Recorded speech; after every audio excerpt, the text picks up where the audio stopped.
আমরা মুক্তিযুদ্ধ করেছি, আমরা ভুল করেছি। এখন দেখা যাচ্ছে আপনারা দেখেন এটাকে শুদ্ধ করতে পারেন কিনা।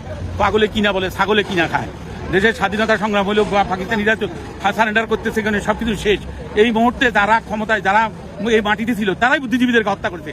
পাকিস্তানিরা আমাদের বুদ্ধিজীবীদের হত্যা করে তাদের কোনো লাভ নাই, ভারতীয়রা আমাদের বুদ্ধিজীবীদেরকে হত্যা করলে তাদের লাভ হয়েছে। এবং এই জন্য গত কত বছর, আমরা এখন 54 বছর আমাদেরকে তারা এক ধরনের গোলাম করে রাখছে, আমাদের বুদ্ধিজীবীদেরকে হত্যা করে। সেই দিন ঢাকা শহরে কোনো পাকিস্তানি সৈন্য ছিল না, ভারতীয় সৈন্যরা ছিল, রয়ের এজেন্টরা ছিল, তারাই আমাদের বুদ্ধিজীবীদেরকে বাইকা দেখে হত্যা করেছে।